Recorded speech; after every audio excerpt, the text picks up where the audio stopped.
Welcome to Meet the Author, where you can join in on insightful conversations with best-selling and award-winning indie published authors. Your hosts today are Rob and Joan, who themselves are indie published authors, book publicists, and paranormal investigators with Tampa Bay Spirits, based in Tampa Bay, Florida. Thanks for dropping by. And now, on with the show. Hi, I'm Rob. And I'm Joan. And we're so glad that you're with us today, whether you're joining us live or watching the show later or listening to it as a podcast. We're really glad you decided to tune in. I want to remind everybody to tune in to the Voice of Indie podcast on Blog Talk Radio. There's a little tutorial at the end of this show, show you how to get over there. Book World, The Great Escape, is on Wednesdays at 1 o'clock Central Time, and that's on YouTube at CJ Peterson. So you want to catch those if you really like to read and like to hear about authors. This Saturday is episode Rewind. It'll be Rosalind Reed, her episode. That's this Saturday, and that's 5:30 p.m. Eastern Time here in the U.S. Next week on Live, none other than the famous Paul Hollis is going to be our guest. He's an author and a publisher. That's on October 27th. And then next Thursday, we have our Haunted Campfire Tales podcast. That's put on by Tampa Bay Spirits, and we'll discuss post-tsunami hauntings. Which there are a lot of post-tsunamis hauntings. Should be a pretty interesting show. And I'm going to show you guys how to use an SLS camera. Yeah, tools of the trade, the SLS camera. Yep. New releases. We have Pringle Prawn by Mike Clifton. It's a very strange name, but yeah, I like it. It's kind of catchy. The name. Kind of piques your interest. That's a new release that just came out. And then we have The Shaman by Joseph Carabas. That's available for pre-order on the 30th of September.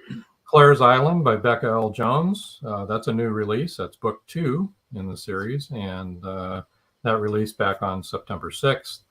And of course, none other than our own Joe Congel and Second Chances just came out. That's a new release in the Magnolia BLUFF series that we'll talk to you about tonight.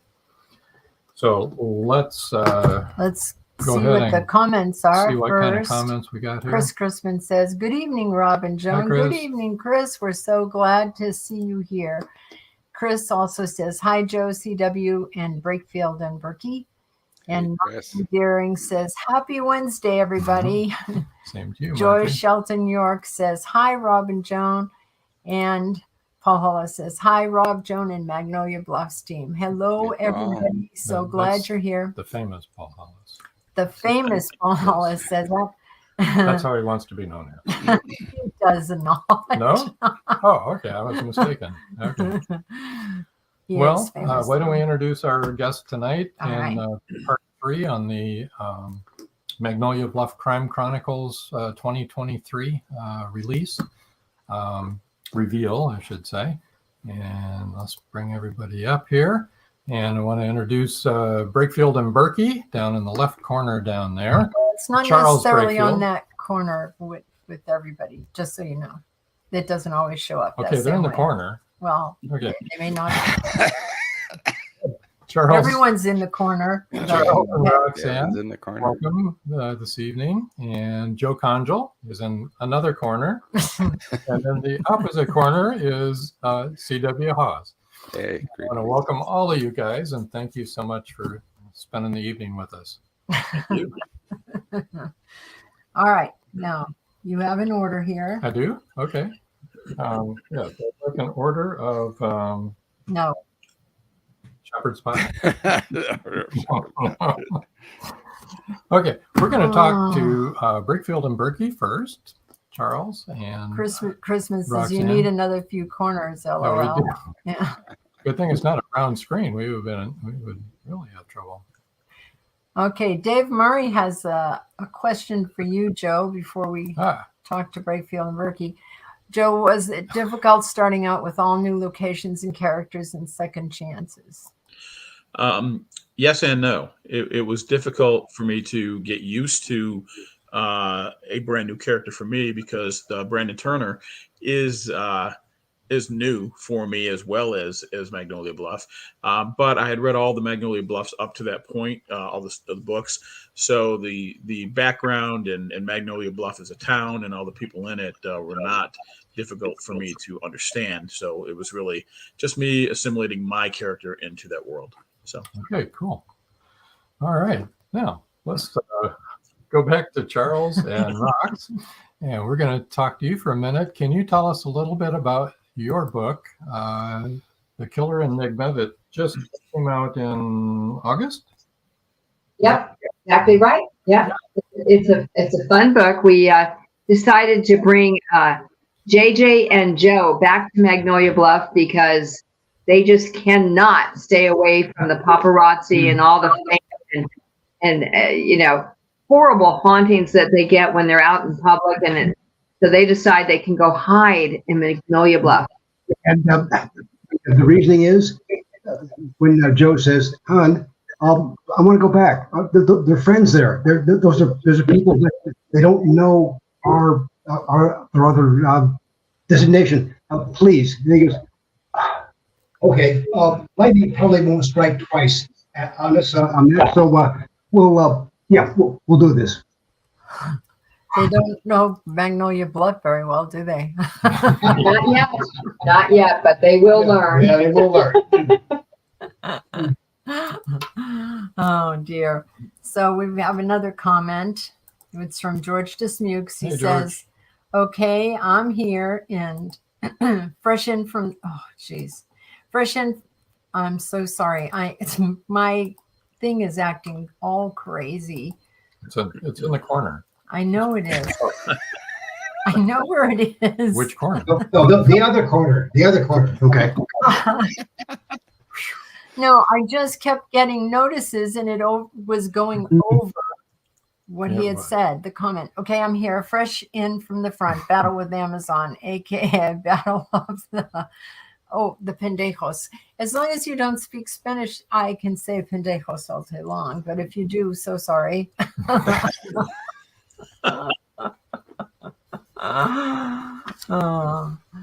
If you don't know, I lived in Guadalajara for 3 years. Oh. When you learn I didn't know that. When you move to another country and you learn a new language, you know what they like to teach you right off the bat? Every curse word. Yeah. Well, those are the words that are important. Exactly. I would want to know the word bathroom. That's what I'd want to know. Baño. Well, that one's important too. Yes. Yeah, and when I lived in Germany, they said, "Okay, here's your inventory of stuff." I still have trouble trying to speak German without swearing, so it's not a good thing for me. It is. They do. They love to teach you that stuff, don't they? It's like, oh, you need to know. Absolutely, yeah. It's really funny. So how did you like writing this one? And by the way, I love your characters so much. I really do. I like them both. Oh, thank you, Joan, very much. It's interesting.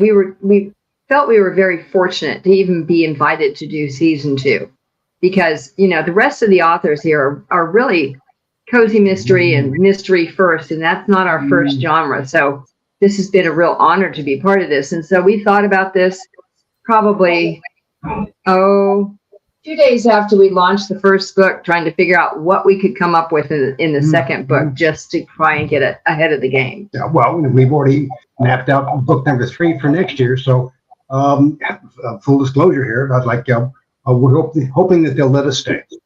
I think you're. I don't think there's a problem with that. Thank you, CW.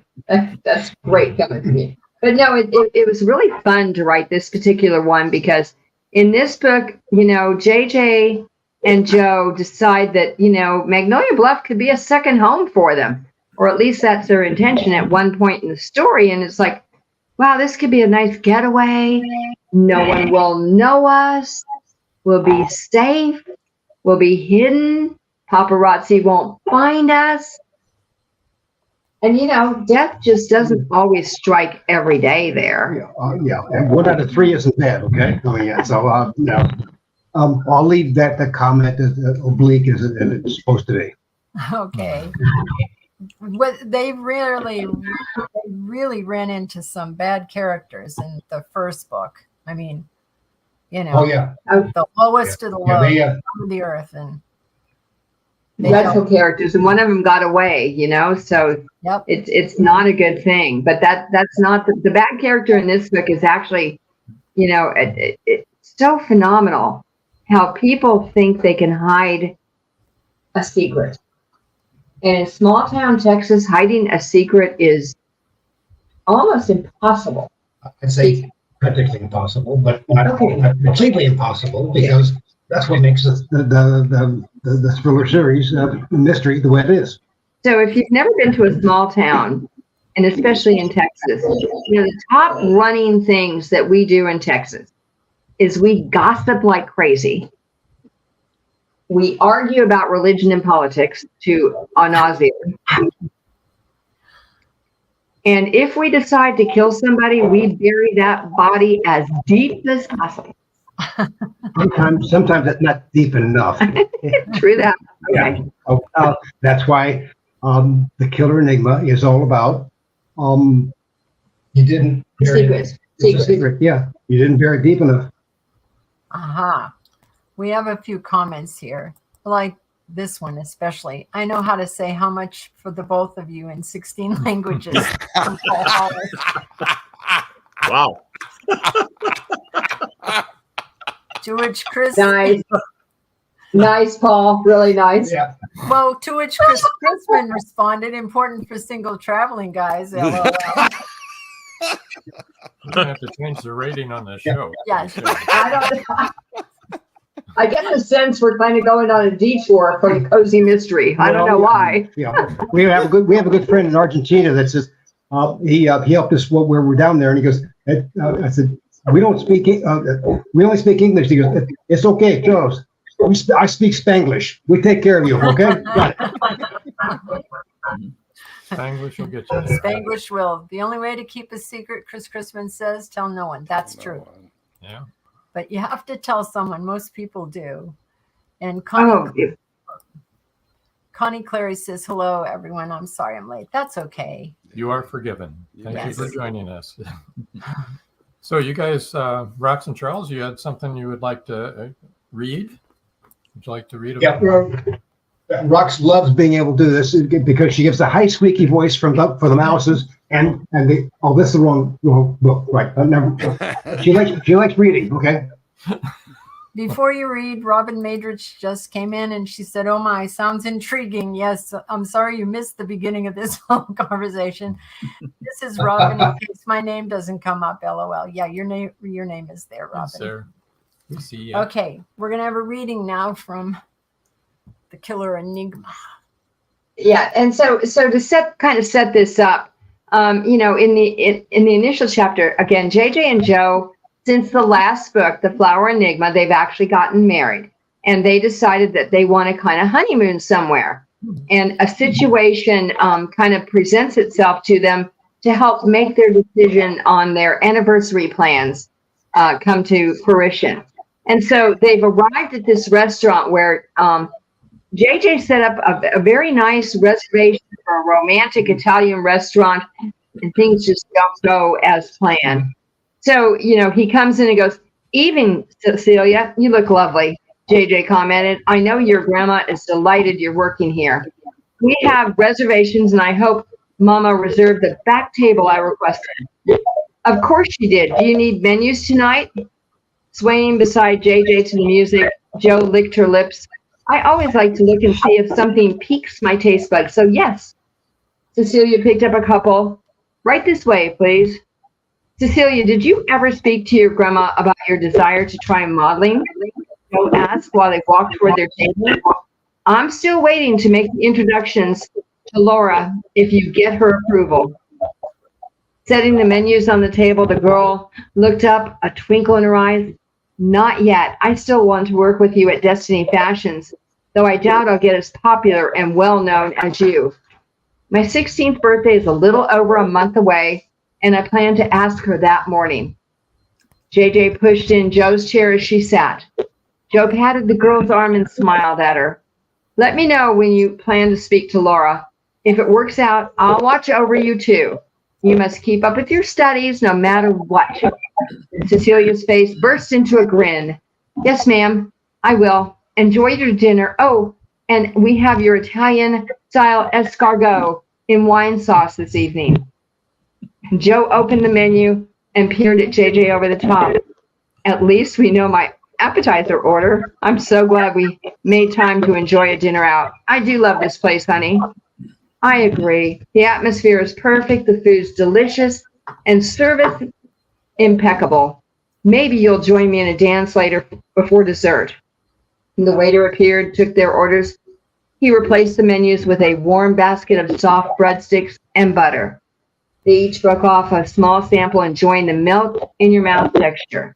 These are dangerous to me, Jo announced, pushing the basket toward him. He curved his lips as he noticed the love reflected in her eyes, and his heart swelled. You know, it's nearly our first anniversary. I hope you can arrange time off to celebrate before the holidays. I asked Laura the schedule for the first couple of months. I'm sure she'll let me know soon. The music shifted from jazz to traditional Italian, causing them to both look toward the bar. JJ noticed the enormous fig tree with its massive branches appearing to sustain the roof. Strings of red, white, and green lights flickered into the bar and danced on the glasses as they were transported by staff. He heard fragments of intimate conversations between seated couples. Their wine arrived. JJ toasted to their health and love. A sweet tone of their glasses touching punctuated his statement.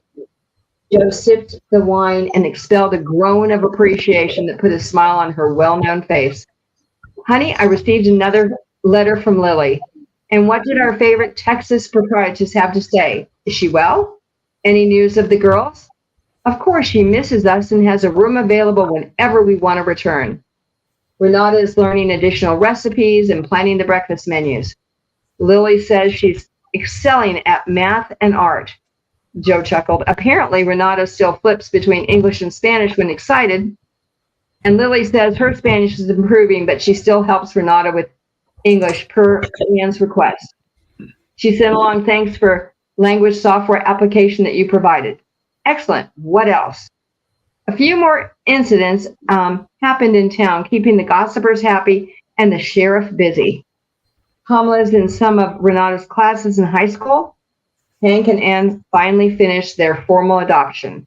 The girls have secured a loving home and part-time jobs they love. After school, Camilla helps with caring for their horses and has convinced Hank to offer riding lessons. That means next time we get to visit, we'll see both of them. Good. I know you miss them, sweetheart, but we need at least a week, preferably 2, to enjoy the trip. Maybe, but then we don't get any alone time that you wanted. Staying at the Flower is not exactly romance time that I thought you wanted. There she is, a loud voice announced. Flashbulb strobed into their secluded corner. A man, microphone in hand, rushed past the waiters with a cameraman on his heels. JJ stood, blocking the intruders' direct access to Jo. Other diners looked on with interest, but remained seated. The obnoxious pair moved like boxers in a ring, bobbing and weaving to close in on their quarry. The man with the microphone launched into a barrage of questions with the camera filming.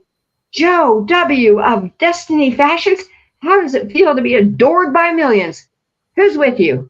Someone said you got married, but this can't be the guy. He's not a well-known celebrity. Are you cheating on your husband already? Harold, get a shot of this loser. We might find out who he is and do an expose. Without enough room to do anything but keep him from getting too close, JJ slammed the palm of his hand on the table. It sounded like a gunshot. Ta-da. Ta-da. Very good. Very good. Why I can't believe So what do you think? Do you want to read it? Are you ready, Joan, to read this one? Yes, I am. I can't believe they said that about him. I just finished that book today. It was wonderful. Joe? Sure it was. Yep. Let's see. Oh, Chris Christman said hi to Connie and Dave, and Robert White. Gosh, this thing is not working. Robert White says hi from Australia. How are you doing, Robert? And Paul Rushworth Brown is also joining us. He's in Sydney. And Chris Christman said about the reading, very nice. And, thank you, Chris. And Paul Rushworth Brown said, all the way from sunny Sydney. Sunny, it's nighttime. It's morning there. Oh, yeah. And Joy Shelton New York said, great reading. So, yeah, it's very interesting, and I think it's really good. So let's tell people where they can reach Brakefield and Berkey. For if you wanted to see what Brakefield and Berkey are doing, go to enigmabookseries.com. And I think links to all your social media, everything that's all on that website. Right. Is that right? It is. And, I just wanted to remind people we're running a contest, a monthly drawing for a $25 gift card for folks that read any of our stories with a focus on the killer enigma and tells us and posts the link in the Rafflecopter. We pull for $25 every single month. Excellent. Okay, that's great. Yeah, go ahead, people. Da, da, da, And we appreciate reviews. We love the reviews. Thank you. Earn what you read. Authors need reviews. Here. Also, you can reach them at this email address, BNB email, authors@Enigma Series. And let's go ahead. Let's go ahead and do the book giveaway for them. Here we go. Okay, book giveaway. The first 3 people to email authors@enigmaseries.com will win an ebook copy of Killer Enigma. Is that correct? That is totally correct. Absolutely. Let's do this. Perfect. All Okay, right. so get typing, everybody. Yeah, absolutely. And don't forget, they're also having a giveaway of $25 a month, which that is pretty cool. Let me see. Robin Madras says, nice, sounds like the perfect place until yeah, Magnolia Bluff. Until you turn the page. I know. It's like dun dun dun. Okay. And George Desmuke says, if you ever need more characters, come visit San Leon. We have a bumper crop. We just spent time there with George. All right. Why don't we take our first break, and when we come back, we will talk with Joe. Getting some feedback. There's a here. parrot. Yeah. All right. So everybody, We'll be right back. Stay tuned. We'll be right back. It's 1919, and Eric Laska returns from the war in Europe. 2 new enemies await him in the small coal mining town he calls home. One is a threat to his relationship with Rebecca, the love of his life. The other, a bloodthirsty beast, is stalking the mining town residents. The townspeople suspect Eric of one of the killings. An old man and Rebecca's 11-year-old sister have seen the beast, but only Eric believes their story. To protect the town and clear his name, he's forced to prove the werewolf exists. Available on Amazon. The Horror Within by Marjorie Swift Doring. Paradise, my prison. Charlie Flint awakens from a deep sleep and finds himself alone on a tropical beach surrounded by a palm tree jungle and exotic animals. He cannot remember who he is or anything about his life. First, he must find food and build shelter and protect himself from hidden dangers. As his memory gradually returns, it reveals what a very flawed person he is. A man who made too many mistakes, made too many enemies. The implications of the truth are staggering. How did Charlie get there? And will he save himself? Paradise My Prison is the riveting new suspense thriller from retired Hollywood scriptwriter George Dismukes. Paradise My Prison by George Dismukes is available in jacketed hardcover, softcover, and all ebook formats worldwide. Okay, and we're back. We're back. And we lost Charles, but that's okay. He'll catch up, right? Okay, Joe, you want to Yes. tell us about your book? Sure, I can do that. My book is called Second Chances. It's book 17 in the series, and it is out now. Just actually came out on Monday, and it's a little different for me. I'm used to my Razzman series and a little bit different type of book style than what this is. But Brandon Turner, who's a new character for me, he's a retired NYPD narcotics officer who had an issue while he was on the force, decided to retire, take an early retirement, and just move away from it all. So he ends up in Magnolia Bluff somehow, essentially to start over and have a new life. So he gets down there, and within, I don't know, not even a day, really things start to change for him when it comes to how this retirement thing is going to go. What he imagined it would be versus what it's turning out to be. So of course he finds a body, him and a young lady that that's showing him some properties where he can hopefully find a home and live. And the shenanigans ensue from there. He meets up with the resident detective in Magnolia Bluff, and those two kind of rub each other the wrong way throughout the book. And I think it's just a fun story. It's a little different. It's a mystery on one level, but it's a different type. It's more of a kind of a whodunit than necessarily a whodunit. The audience or the reader knows early on really kind of who the culprits are, who the bad guys are, but it does take Brandon a little bit more time to really figure that out. So, Well, I noticed a dog on the cover. yes. And what is the dog's role? The dog's name is Max, and Max is Brandon Turner's family. It's his best friend. It's really who he shares his innermost secrets with, I guess you could say. He's never been married. Brandon, I'm talking about, has never been married. And, both his parents have passed away. So really, and he has no siblings. So really all he's got is him and his dog. So his dog does kind of play a prominent role throughout the book. And I think it's interesting how I got the dog worked in there. So. Good. I'm looking forward to that. And I assume the dog's never been married either. The dog has not been married and has no siblings, no kids. Yeah.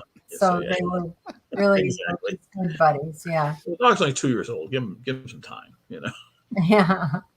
And so, son of a gun. All right. I feel so bad for Catherine McKean. She says Magnolia Bluff is just like my town. That I can attest to that. That's my sister, actually. How do you pronounce her last name correctly? McKean. Okay, McKean. Yeah, and she lives in Poland, New York, and it is a very small little town up near the Adirondacks, between Utica and the Adirondacks. And she's right. There's a lot of the same kind of stuff, other than the murders. I mean, the murders aren't. I was just going to say, unless you want to count the deer that get run down because they're all over the road all the time. But right, yeah. So, Joe, you're new to Magnolia Bluff yourself. Yes. And tell us what kind of challenges you found in integrating into a system that's already in place. Well, the biggest thing for me was trying to figure out what I really wanted to write. It would have been very easy to take Tony Razzolito and kind of have him visit Magnolia Bluff and really do a similar story to what I was doing. But I wanted to challenge myself because I haven't written a lot of books, in my short time as an author. And most of them have been, the Tony Razzolito series. So I wanted to try something different and, but not stray too far away. So I still went with In this case, a police detective, but a retired police detective, because I had to give him a reason why he ends up in Magnolia Bluff. So I kind of mixed a little bit of what I knew with someone that would come from my home state, New York, and put him into, the Texas Hill Country, which I knew nothing about other than what I've read in the Magnolia Bluff books. So, because quite honestly, I'd never heard of the Texas Hill Country until the Magnolia Bluff books. My time in Texas has been my daughter, when she graduated from the Air Force Academy, I was down at Lackland Air Force Base, and that's my time in Texas. So didn't have a lot of background there other than reading the books. But the books was really all I needed, because there's such a rich group of characters and history within what has already been written, that it wasn't really that hard to really get a feel for it. It took me a little bit of time to get it right. What was really nice for me, though, is that I did have the opportunity during the time I was writing this book to really spend some time with some of the other members of the Underground Authors, CW being one of them, and they kind of helped me shape my character into Magnolia Bluff. So that worked out really well for me. So. That's awesome. Yeah. Christine Mabbitt, I think Mabbitt. Yeah, this is my sister-in-law. So. We got that from the CONGEL. The CONGEL kind of gave that away. Yeah, it did. Yeah. Or else it would have been a very wild coincidence. Yeah. Joe, your books are wonderful. I love reading them. She does. She is such a fan. It's crazy. So nice. Her mom is a really big fan. Maybe a bigger fan than she is, though. So was it helpful to have a town all set up? Oh, that was extremely helpful. I can't even imagine what it was probably like for these guys during the first round, because they were inventing it as they went along. CW really kind of laid the groundwork in book one, which gave everybody a foundation. But, every book was something new. I had an awful lot, really, 16 other books, really, to really kind of rely on. The first 9 specifically to rely on, because when I started my book, that's really where they were at. But it gave me a really good foundation of where I needed to be as far as putting my character, Brandon, and the real estate agent, which is also a new character for me, into that world. So yeah, it was an interesting time for me to say the least, trying to get that done. Chris Christmas says it's great when your family reads and likes what you write. Oh yeah, and Chris Wonderful. Is amazing with that. She's fantastic about that. Yeah. And Marjorie Deering says, Joe, it's nice to know your family members like you. Well, somebody's got to buy my books, so why not them, right?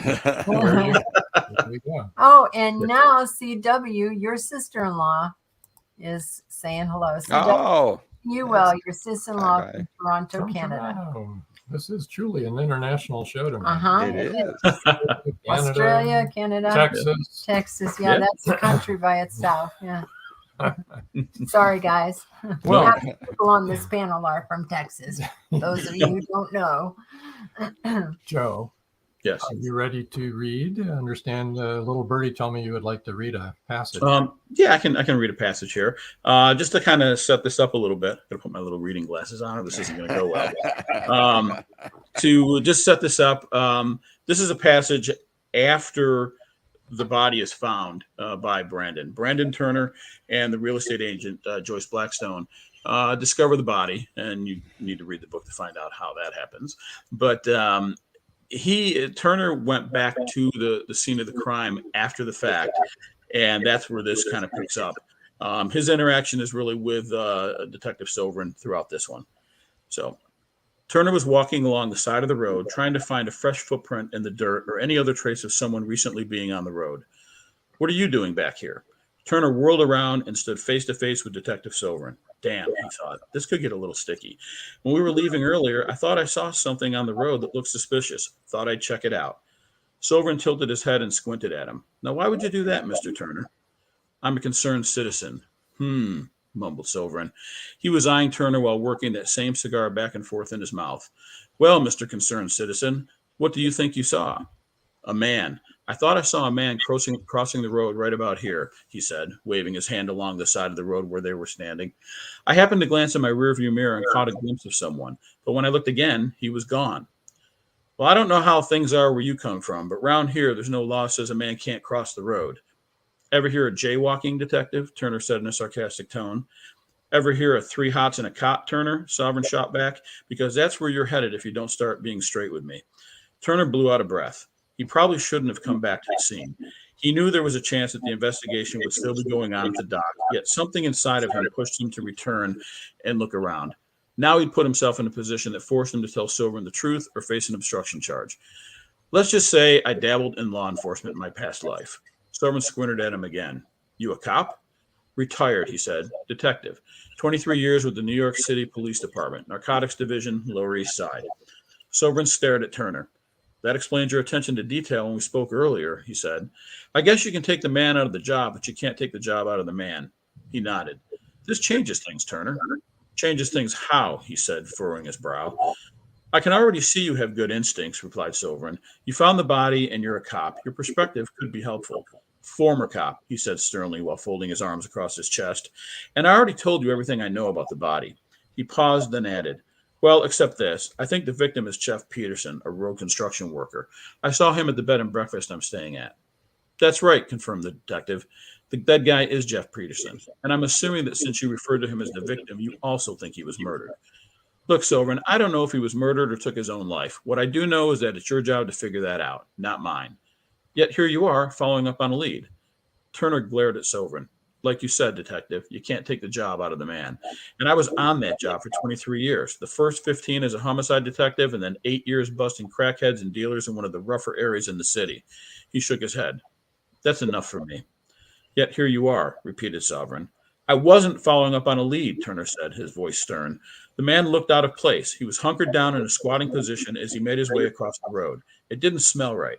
I figured if I came back and found something that might help, I would turn it over to you and the fine men and women of the Magnolia Bluff Police Department. Take it from there.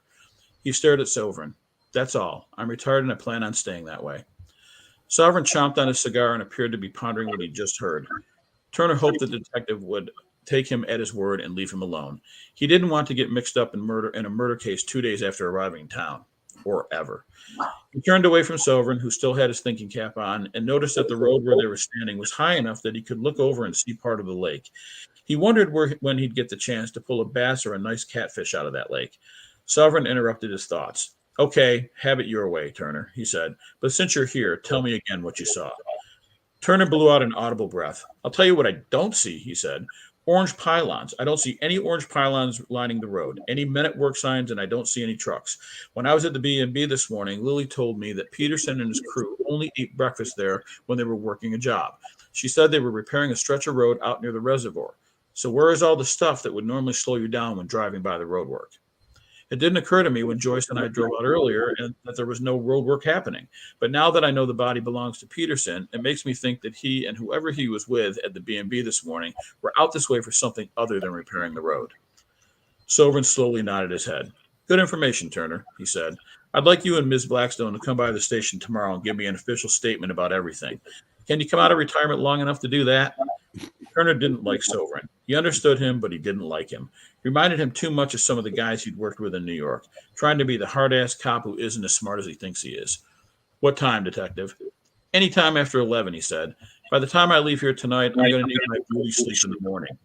He grinned at Turner. Oh, and you might want to take a shower before showing up tomorrow. You smell all fishy like you took a dive in the reservoir. Turner walked back toward his truck, shaking his head. When he was about 20 yards down the road, he turned around, threw both his hands up, and flipped off Sovereign. The detective, seeing double birds flying his way, yelled out, "What the hell are you doing, Turner?" "Just waving good night," he said sarcastically. "See you in the morning, detective." That was great. Bravo. There you go. Just waving goodbye. Yeah. I salute you. Yeah, exactly. Well, and these two guys kind of are at odds throughout the whole book for the most part. And it was one of the more enjoyable parts for me because, I was taking a character that really belonged to CW and integrating him into my book. And what I really liked about it was that CW gave it his blessing, because I wasn't sure how he was going to take my version of Detective Children. Well, well, we had talked about that before, and as far as I'm concerned, it was pretty doggone spot on. I could have written it, so awesome. That's a really great compliment. That's quite a compliment. Yeah. So Chris Chrisman says, "You guys are." Whoops. I'm having trouble tonight, folks. Chris Chrisman said, "You guys are a worldwide presence." Don't click. Yes. And Paul Hollis says, "I'm hooked." That's awesome. And Rita, let me see, Turberville says, "The wave seemed appropriate, LOL." Yeah, that's my daughter. So. And then Chris Chrisman said, "Joe, did you ask CW to read what you wrote before publishing?" He actually did read most of that before I published it, so yes. And Joyce Shelton York said, "Sounds fun. Love the retired detective." Thanks, Joy.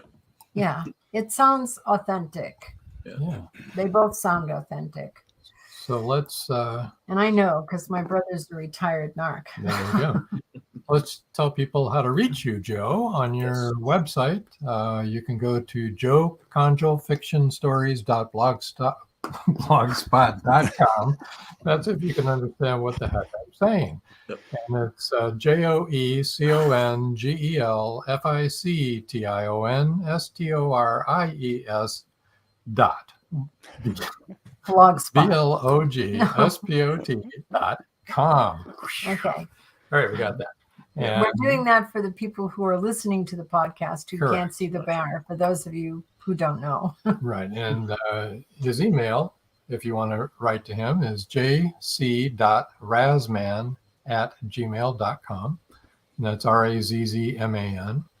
And for your book giveaway, it looks like your second chances giveaway is the first 3 people to email jc.razzman@gmail.com will win an ebook copy of Second Chances. Yep. Awesome. Okay, so get to typing, guys. Yeah, so that's 6 need books to get it out there all together, because Brakefield and Burkey are giving away their Killer Enigma, and Joe is giving away Second Chances. And if you didn't catch this live tonight, if you're listening to it on the audio or you're watching it on YouTube or on Facebook after the fact, after this is played, still go ahead and enter. And if they have extra copies, maybe they weren't all given away, or maybe you'll hit them on a good day and they'll say, "Okay, we'll send you one." And once again, I want to remind you that Brakefield and Burkey are having a giveaway once a month of a $25 gift card. So we're very excited about that. Let's leave I gotcha. There. We're going to leave that up there for a little bit. And I think we need to take our next break. I do too. All right. All right. All right. So hang on just a second, everybody. Stay tuned, and we will be right back. The clock is ticking. Can Gracie uncover the truth? Philip Pliant is the wealthy opportunist plastics dealer and CEO of Pliant Industries. He's also a master thief, creating a pervasive threat to the manufacturing infrastructure in the Caribbean islands markets. With the cartel as his stealth client, the naive city leaders have been seduced, enabling the production of more than 3-dimensional building materials. The expected profits are monstrous. Is the art group, now led by Gracie and the family heirs, strong enough to win against this predator? Can JJ's cats act on the root cause analysis in time? Will Gracie be able to squash Pliant and the cartels? Gracie never considered their lives would hang in the balance. The clock is ticking. 5, 4, 3.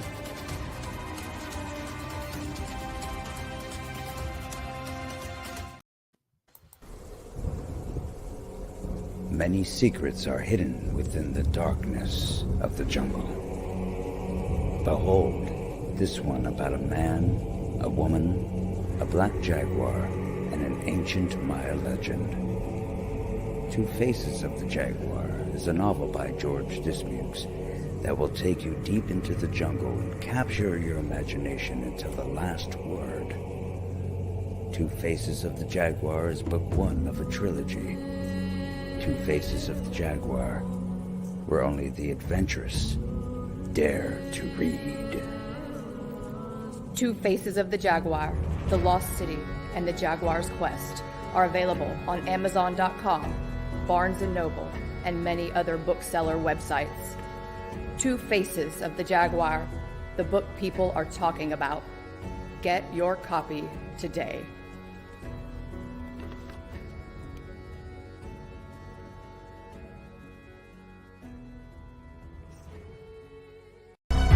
Madison Jackson loved being a cop. A young girl is raped and murdered near Burnett Reservoir. Madison vows to get justice for the child.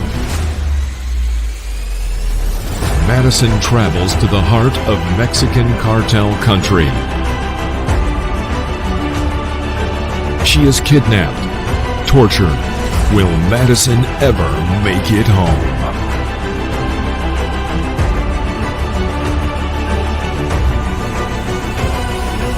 Justice by Kelly Marshall, only at Amazon.com.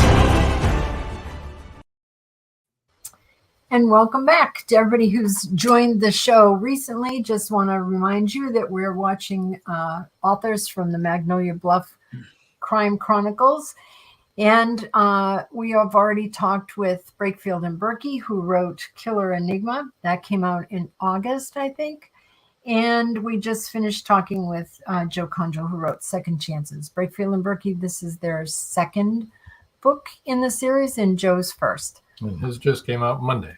Yep. So brand new, hot off the presses. Yes, it is. The ink is not dry. Yes, it is.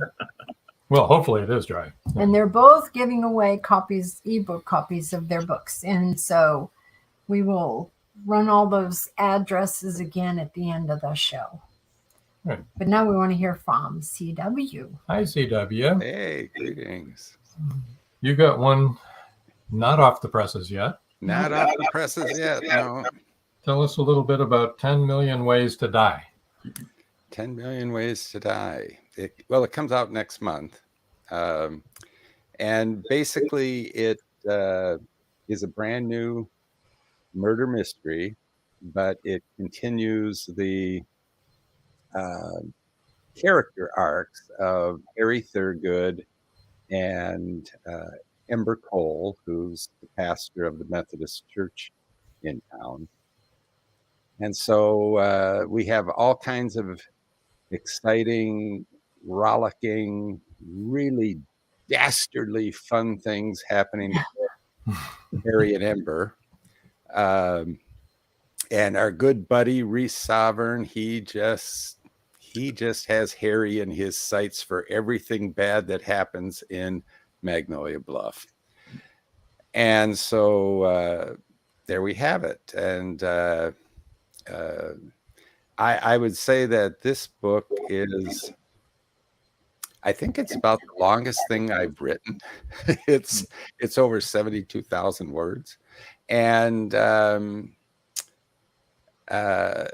somebody was saying that it's like I have about 12 balls in the air and I'm all trying to juggle them. And that's what it felt like writing it. There were so many different subplots going on.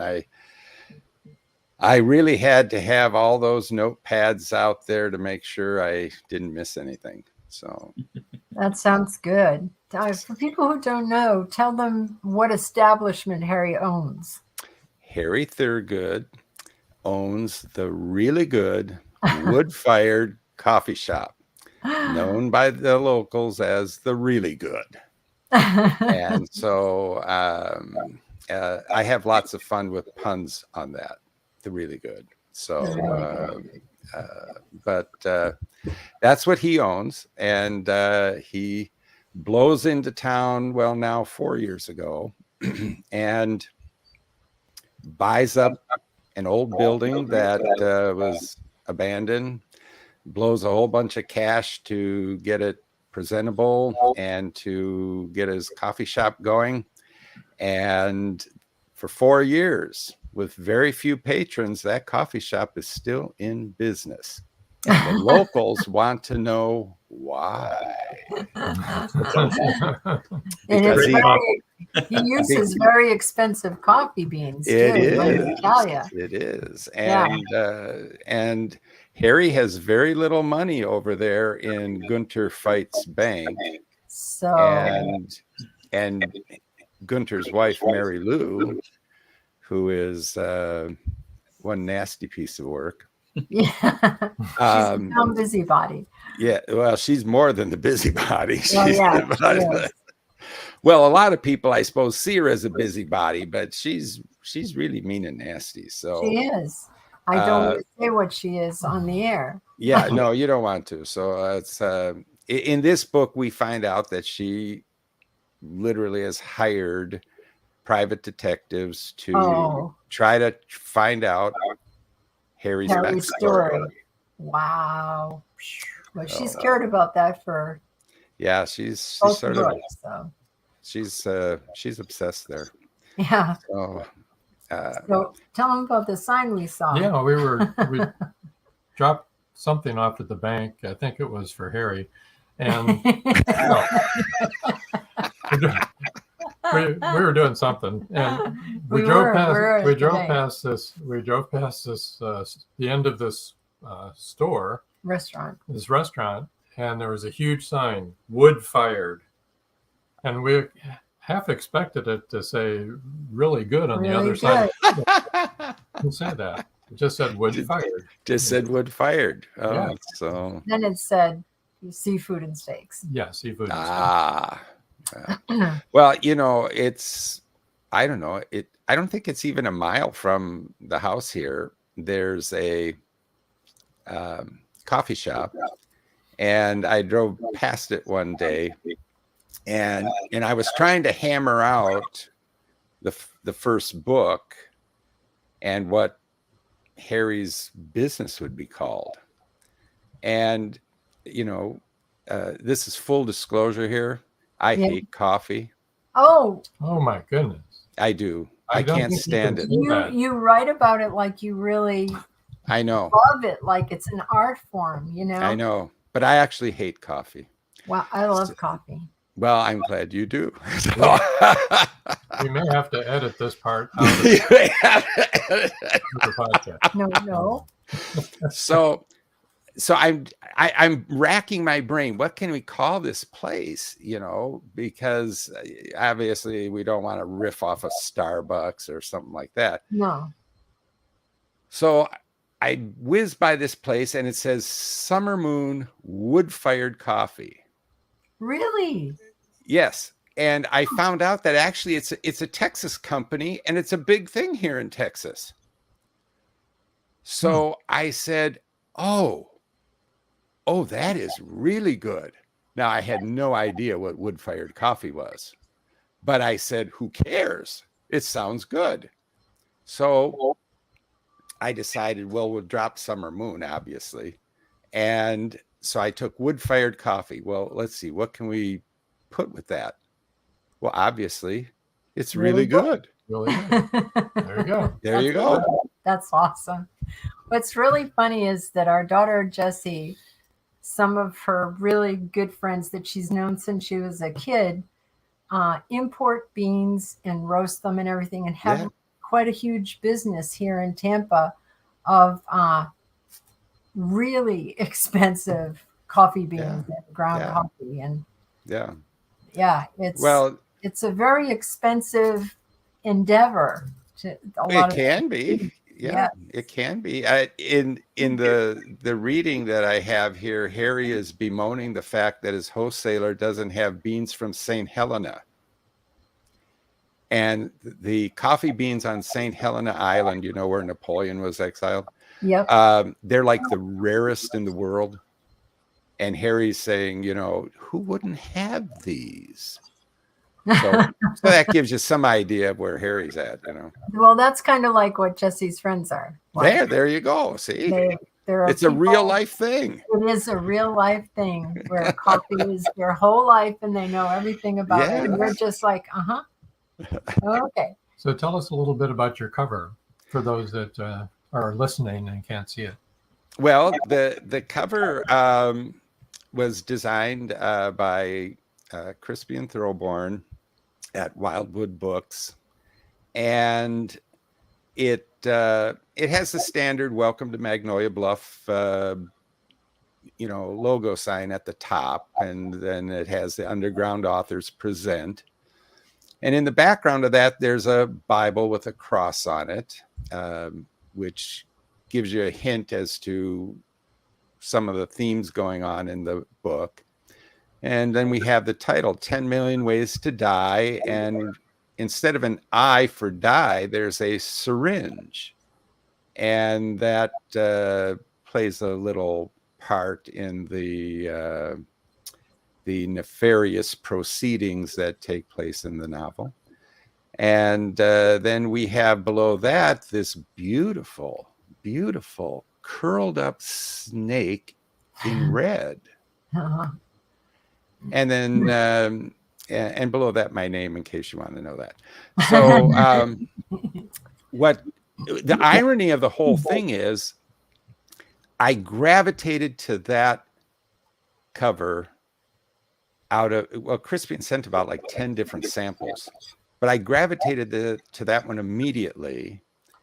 And after I said, yeah, that's the one I want, we adjusted the size of the syringe. He said, it's kind of ironic. I used the same color palette as I did for your first book for that one. Wow. I said, well, that is. So, hey, you like what you like, right? You like what you like. You use what works. Exactly. So you mentioned reading. Would you like to? I did, and I do. Okay. All right. So a little background here, so you know what's going on. We're at the Really Good, and Harry has some of his friends there, drinking coffee, chewing the fat, and so the important thing to know here is that Harry and Ember are really sweet on each other. We kind of picked that up in the first book, but because Ember has a past that she's really, really ashamed of, she didn't want to get into any kind of a relationship with Harry. And Harry has a secret life that he isn't going to tell anybody about. And so, this was like, how is this even going to work? Well, in book one, it doesn't really work. But Ember has a chat with the visiting Father Frank in Jim Callan's book. And that kind of helps her to thaw a little bit. So by the time we come to the present here in 10 Million Ways to Die, Ember and Harry are kind of dating. But because she's the pastor and she's under fire from Mary Lou, who wants her fired, they keep their relationship kind of low key. So, but it's important to understand that they are a thing, and everybody knows they're a thing because, of course, it's a small town. How can they not? So you need to know that, though, for the ending, because there's a really cool pun there. So, all right, so here we go. Harry read down the list of green coffee beans available from the wholesaler and groaned. Not for the first time, he told himself. He needed to find a different coffee bean vendor. What coffee seller would not have St. Helena coffee available? The hum of the conversation and the floral citrus scent of the brewing Ethiopian Yurgachifi drifted to and fro like waves gently washing a white sand beach. He looked up and saw Caroline McCluskey, the town librarian, and her friend Magnolia Nadine stand and pick up their umbrellas. Leaving already, he said. There's still plenty of coffee. Before either Caroline or Magnolia Nadine could answer, an enormous mountain of a man squeezed through the door and entered the Really Good. He was wearing a black raincoat that looked big enough to do double duty as a revival tent, and on his head was an oilcloth Outback-style hat. The drops of drizzle glistened in the lights of the shop like tiny diamonds. With his arms spread wide, his deep baritone voice thundered, "May the Lord bless you one and all." The stranger had everyone's attention. Reverend Billy Bob Baskin caught the eye of Reverend Ember Cole and raised an eyebrow. Jack Bonhoeffer looked up from the book he was reading at his seat by the cash register. The man seated by the window stopped scrolling on his phone. And Graham Houston, owner and editor of the Magnolia Bluff Chronicle, the town's only newspaper, pulled out his notebook and pencil and started writing. Fergus, the town drunk, applauded. Caroline and Magnolia Nadine resumed their seats. The enormous man continued, "I am Brother John, a wanderer, a pilgrim, a stranger in a strange land. I have been guided to this fair city so that I may raise the lamp of the Lord to look into the hearts of men and women." Houston's eyes opened wide and he muttered, "Shoot! Bunyan, Heinlein, and Diogenes." "Which of you gentle people is the proprietor of this esteemed establishment?" The man slowly moved his head to take in everyone present. Harry stood and circled around his table, saying as he walked up to the man, "I'm Harry Thurgood. I own this esteemed establishment." "Brother John, at your service, good sir." He gave Harry a deep nod of his head. "Perhaps you will be so kind as to grant this servant of our gracious Lord and magnificent master a boon." From the corner of his eye, Harry noticed Ember was struggling to keep a straight face, which made the task even more difficult for him to do likewise. "Well, Brother John, I suppose it depends on the boon." "A humble request, good sir. I would like to put a placard in your window to inform the good folk of your town that the Lord has seen fit to bring to them and to you, good sir, Brother John's traveling salvation and holiness extravaganza, and the divine voices of the Reston family singers." Harry looked over at the table where his friends were staring at the Man Mountain, then turned his attention back to Brother John. "Well, sir, that is quite a boon." "Surely you cannot see it as a huge request. It is but one placard placed in your window." "It's not a huge request, and it's certainly reasonable. But you see," Harry pointed to the table where his friends were seated, "there is the Reverend Billy Bob Baskin, pastor of the Presbyterian Church here in Magnolia Bluff. And the woman seated across from him is the Reverend Ember Cole, who is the pastor of the Methodist Church." Brother John gave each of them a slight nod of his massive head. Harry continued, "I keep the religious peace, so to speak, by not taking sides. My shop is free from religious favoritism. However, let me make up for declining your boon by offering you a cup of coffee on the house. Very well, good sir. I will take you up on your offer. A hot cup of Java will push away the chill. Yes, it will. May I have that to go? Certainly. And before Harry could get behind the counter, Estrelita appeared before the newcomer with a tall cardboard cup and a paper bag. She handed both to Brother John. Thank you, young lady. He took the items and peered into the bag. A smile spread across his face. May the Lord bless you, young lady. May he make his face shine upon you, and may he give you peace.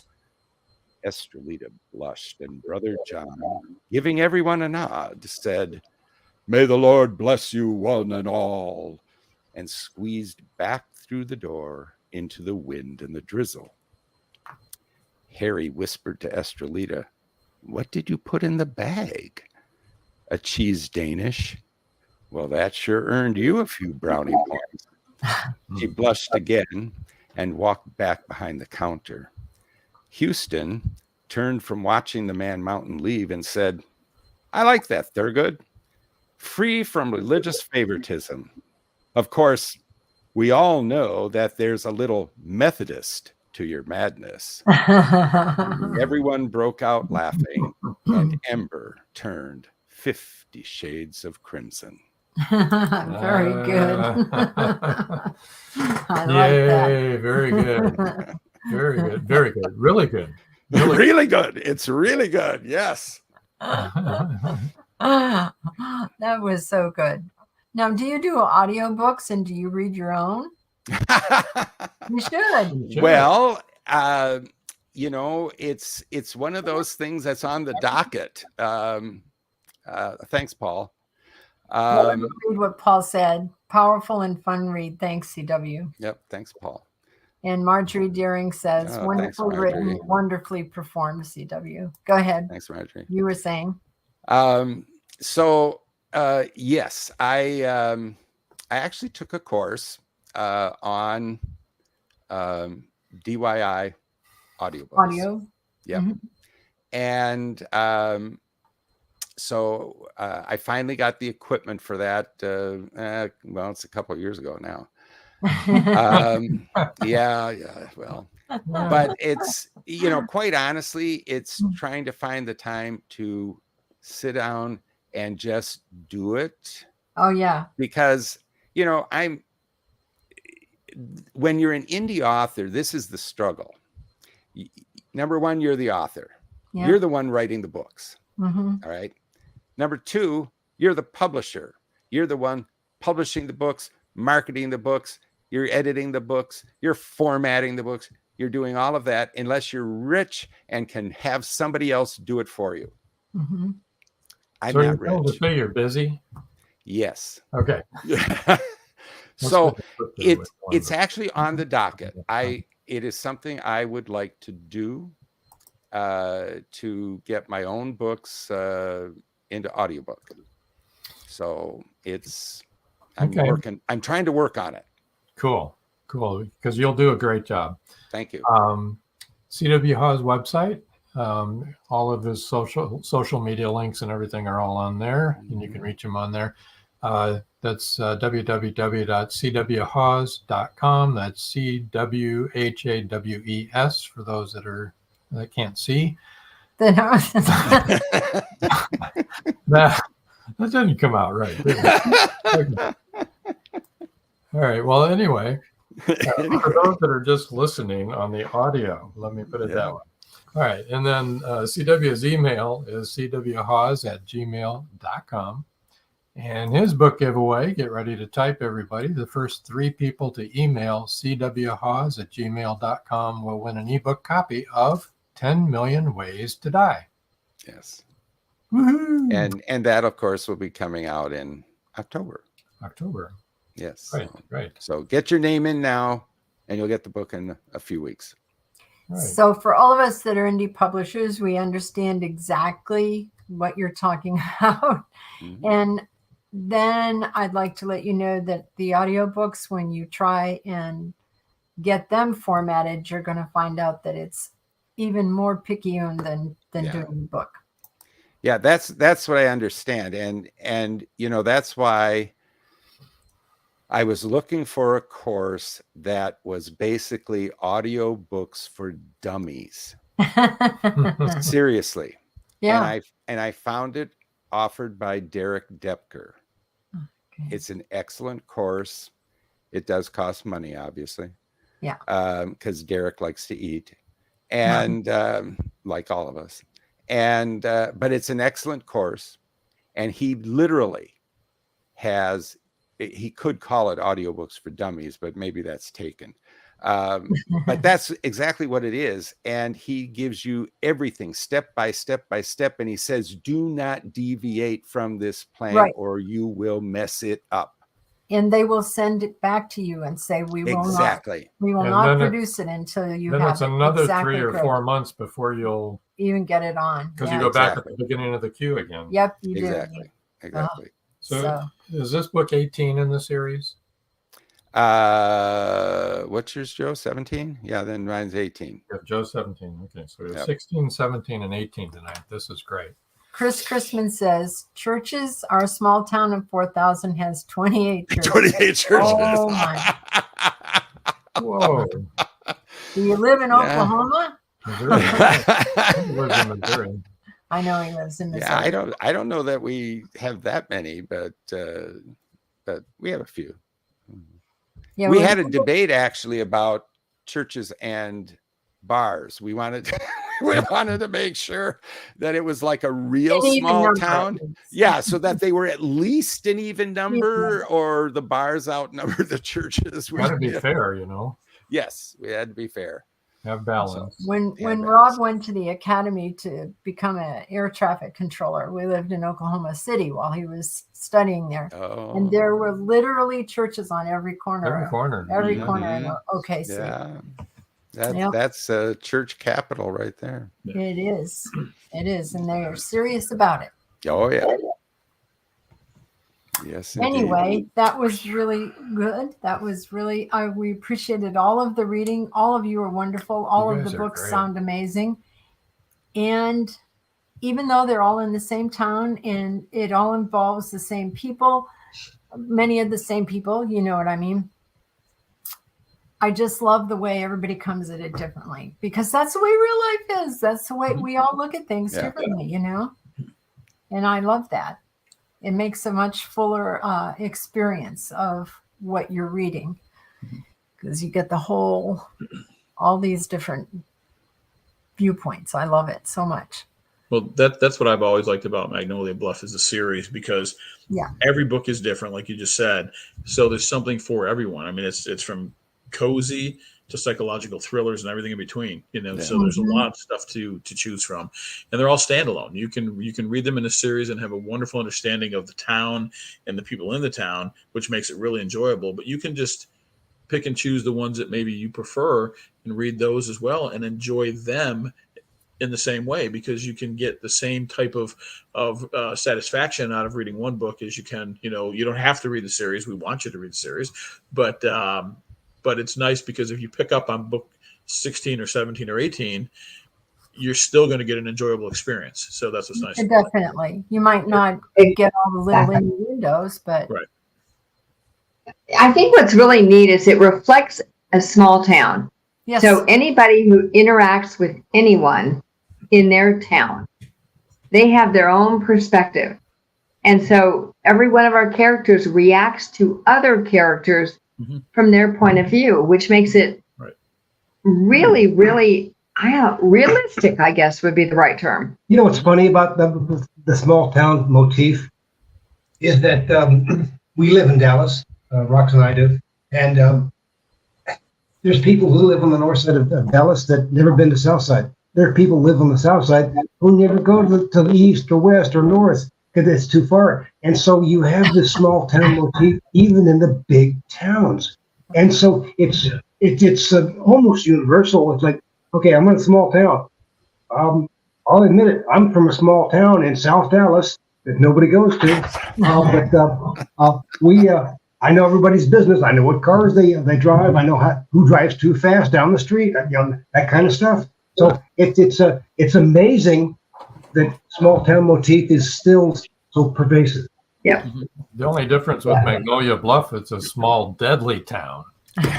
Well, there is that. Yeah, you know, it's funny when you take the small roads across Texas, the back roads, not the big freeways and all that stuff, but you go to small roads. Every single town has a town cemetery, and it is the most advertised place in any small town. So trust me, you need to go look at some headstones. It'll be fun. Yeah. Well, we kind of do that all the time.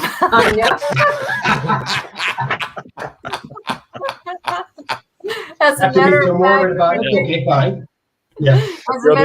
when we were staying in Texas, we were in Weatherford. Mm-hmm. Yep. And Weatherford's a small town, and it has, I think, at least 5 cemeteries. And some of them go way back. And yes, we did visit. But yeah, small towns love their cemeteries. Well, they really was a do. grave situation. It was. A very grave Another dad situation. joke from Rob. Your kids will be proud, Rob. Marjorie Daring says, when is yours due, Joan and Rob? And she's talking about our book, not a child. Tell us, Joan. Come on. Wow. Let's hear about it. That would be like the miracle of Sarah. So it was supposed to be January, but now it's been pushed back to April. Oh. Due to the 2 months that we spent traveling all over the country, we didn't think it would put us back as far as it did. We thought we'd have a lot more time to write on that trip than we did. Well, we spent more time fixing things.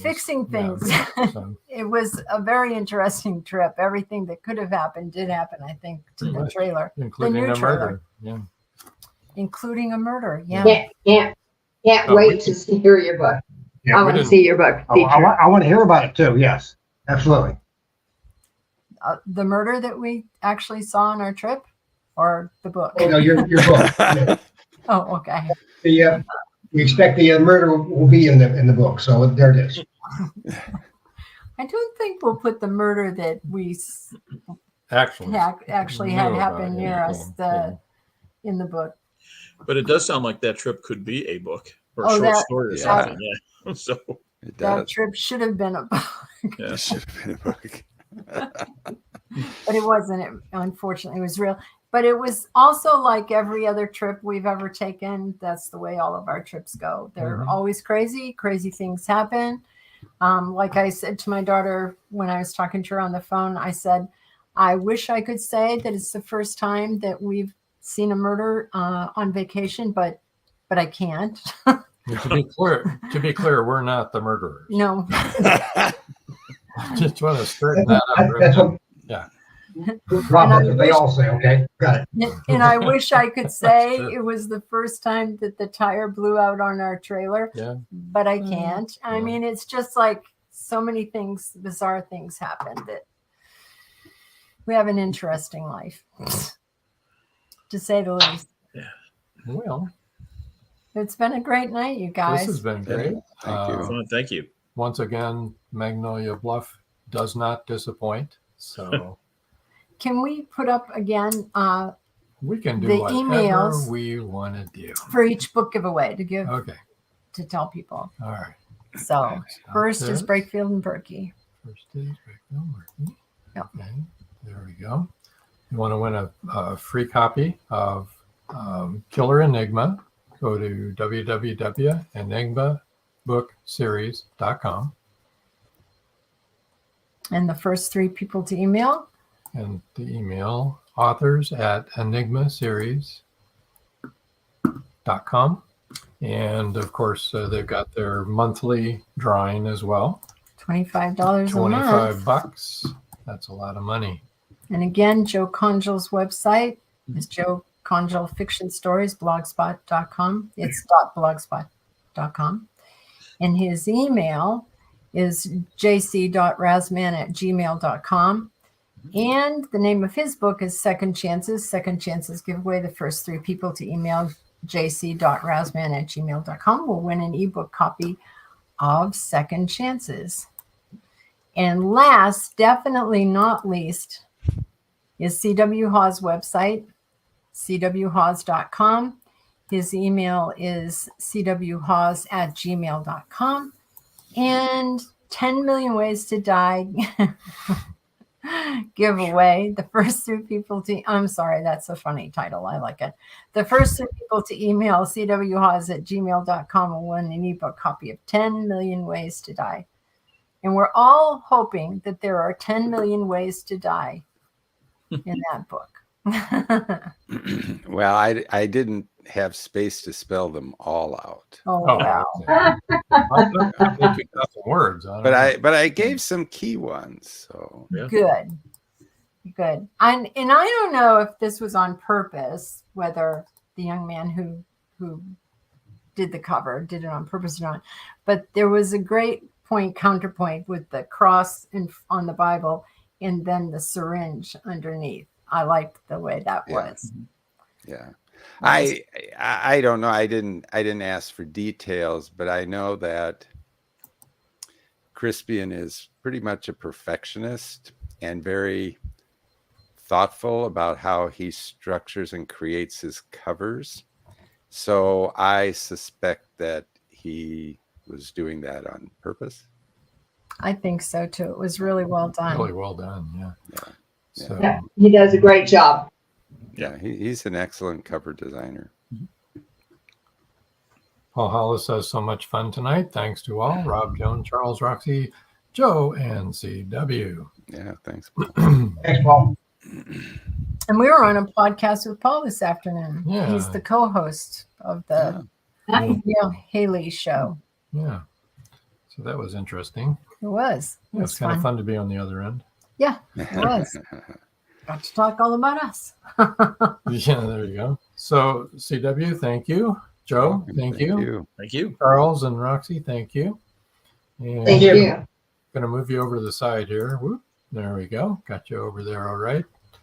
And want to remind everybody to tune in next week for Paul Hollis, author and publisher.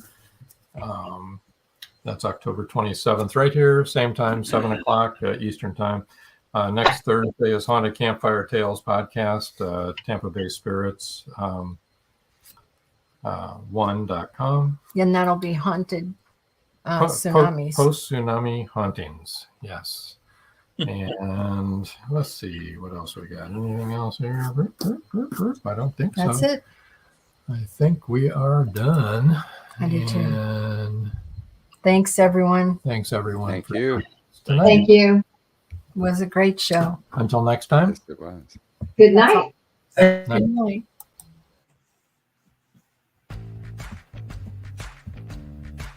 Live every Wednesday, your Voice of Indie hosts Beam Weeks and Stephen G's welcome authors, musicians, publishing industry pros, artists, and assorted creative guests for an exciting interactive hour. Call in during the show or post questions and comments on Twitter for responses in real time. Meet your favorite indie creators, learn inside tips, network, and promote your work.